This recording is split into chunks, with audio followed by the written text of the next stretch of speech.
This was kind of one of those weekends, July 4th weekend, that I guess is a big trademark for recruiting as Baylor just continues to add recruiting momentum. As the dead period is hit, obviously that's going to stay into effect until later on in July. So it's nice to see them close really strong as the dead period is now here, and they're going to kind of probably take a step back. Obviously, the transfer portal is still something that they're going to continue to evaluate, still some names out there that they might take a look at.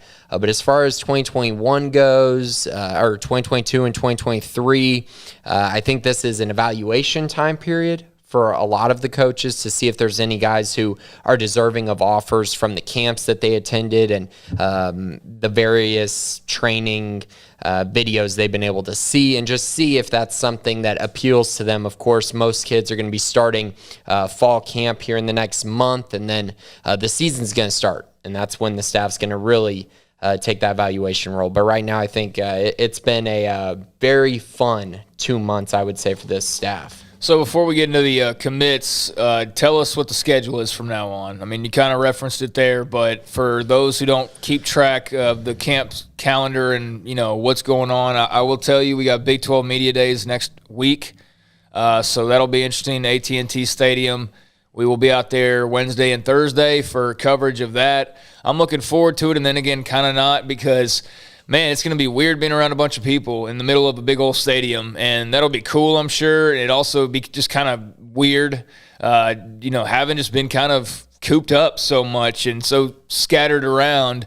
Everybody's getting back together again. It's going to be really sort of odd. But where are we on the camp schedule and kind of what that looks like moving forward? Yeah, so right now, they're like I mentioned, they're going to enter a dead period. So recruits won't be able to visit campuses officially, and really shouldn't be unofficially either, but those things happen. And then as far as kind of the outlook going forward, Baylor has a camp July 31st. That is right on the very end of the dead period. I think it ends July 25th, potentially 25th or 26th, something along those lines. So it's basically a month. Then the 31st, Baylor will have their last camp of the summer. And then obviously you're turning right around, and I believe fall camp should be starting that first week, that first Tuesday in August, I think somewhere along those lines. And then that lasts all the way up until game week, which will be against Texas State for Labor Day weekend. And so that's what it's looking like right now. That's the schedule. That's the layout.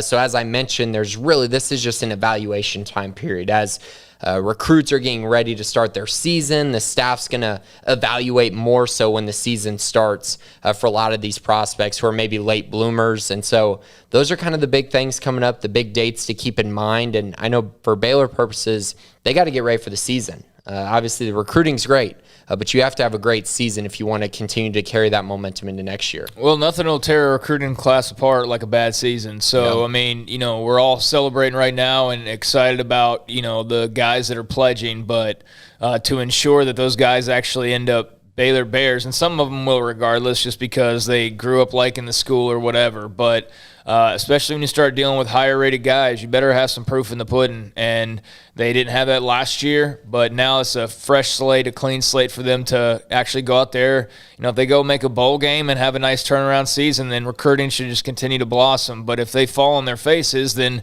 there's going to be some repercussions for that. So, yeah, about a month from practices beginning, so while we wait on that to come around the corner, and of course, media days next week, we've got some new recruits to talk about. So we got 1 in 22, 1 in 23, and then a transfer. We'll start off with 22, where they now have 19 commits, and this will be the class that signs in December, and then some will be stragglers or whatever and sign in February, that first Wednesday in February. But the majority of the class will sign in December, and right now they're 19 strong. And they got that way last week by bringing in the addition of Corey Gordon, a safety out of Oklahoma City, Oklahoma. And they had gone from 0 defensive backs to now 2, with Devin Bobby and Corey Gordon being the 2 latest commits in this 22 class. So now they're starting to finally address defensive backs. What can you tell us about the young man out of the Sooner State? Yeah, so Corey Gordon, not the biggest offer list you're ever going to see. Offers from Hawaii, Tulsa, South Dakota State, Abilene Christian, New Mexico. So not going to blow anyone away with the offers, but the biggest thing for him is his length and his athletic ability. So he's right around 6'3", 6'4", 180 pounds, which is something that this staff really likes for that high safety mold. So a JT Woods is kind of the position that I see Corey Gordon fitting in, and obviously he's going to have to show a lot speed-wise and versatility-wise in order to play that position, but I think you see it based on his film and also the fact that he's a dual-sport athlete. He's a very good basketball player. His athleticism really pops on the basketball court. His dunks are becoming famous. Colt has posted a ton of dunk videos, and Corey's posted a bunch of them as well. So very, very athletic and very bouncy, which is something you really want to see. Shows a lot of explosiveness and the capabilities to really have a higher ceiling. So I think that's the biggest thing with Corey. Obviously, he addresses a position of need as well. Safety, defensive back in general, they've really needed to address that. And Corey is one who he took his official visit, and I think all signs were pretty much pointing in the direction that this was going to be Baylor for him. July 4th, he made his decision. He had posted earlier in the week, and I had posted some notes about his decision coming up. And I just think it's such a great fit for him. And he's been a guy who's been in love with Baylor for a long time, really liked RG3, really grew up watching them. So I think it's a great fit. So 19 commits now, 2 defensive tackles, 2 linebackers, 6 offensive linemen, a quarterback, a running back, 2 safeties, 3 tight ends, 2 wide receivers. So you're looking at 5 commits left. Just going on average recruiting class sizes, you're looking at about a handful of guys remaining in this class. You're not going to sign like 28 guys, so there's not another 10 out there, and you're not going to sign 20. So you got more than 1 to go. So there's somewhere between like 6 and a couple probably, or where they sit. So looking around, there's no corners in this group. And what else are you looking at when you look at these final few spots? Yeah, so some big news dropped yesterday. Calvin Dinkins, he took his official visit to Baylor over the weekend. He decommitted from Southern Miss. Obviously, a weird recruitment because he had an offer from Baylor and Southern Miss, chose Southern Miss over Baylor back in March, but then took his official visit to Baylor. Absolutely loved it. And so yesterday he made his decision to decommit from Southern Miss. And so I would say that Baylor's probably in the lead with Calvin Dinkins at this point. It wouldn't shock me if he made that decision sooner rather than later, which would push them to 20 commits. And I've been saying for a while, I think 24 is the number that they're looking at. And you kind of look around and you go, okay, so they're still in it for Derek Brown. They're still in it for Jeremy Patton, trying to figure out what they're going to do there. DJ Allen is another one.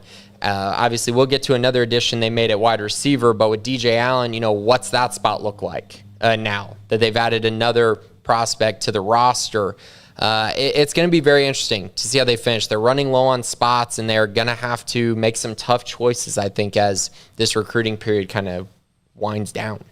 So 2022 was addressed. 2023 is also growing. Now 2 commits in that class. A couple weeks ago, it was Isaiah Crawford, the linebacker, who made his pledge to Baylor at a post. And now an offensive lineman. So they currently have 7 offensive line commits, counting the next 2 classes, 6 in 22 and now 1 in 23. And that 1 in 23 is out of Kingsville. His name's Justin DeLeon. And he pledged just about 3 days ago. So what can you tell us about, another wave of guys to get to know? And some people already have quite a few 23 names memorized and they know about them and all that. But I think the majority of people, even if they're on our website, are still kind of locked in on these next guys, not the class after. But when you're at 19 halfway through the cycle, then you're going to already start working on the next one, and that's what they're doing. So Justin DeLeon, what can you tell us about the big old offensive lineman out of Kingsville? Yeah, so he's out of King High School in Kingsville, and he's one of those prospects who he showed up at camp and got the offer after the June 19th camp. Eric Mateos really liked him. He was in the studio, did an interview with us. Great kid. Was just waiting to see if an offer was going to come from Baylor, but was excited about the day and overall his performance on the day. He's right around 6'3". I'd probably say probably just a hair under 290. So already great size for his age. I do view him as a guard prospect going forward, but very physical, great size already. Baylor was his first offer, committed on the spot, so obviously that made things really easy for both sides, as he just knew where he wanted to be, and Baylor went ahead and offered him, and so a commitment was made pretty easy. I think he's going to be a guy that a lot of people that follow recruiting are going to really be watching him this year to see if he can blossom and really turn into a Power 5 guy on film, which I think is going to be the next big step for him. And I really don't have too many doubts about it. He looked really good at camp when we got to see him back in June.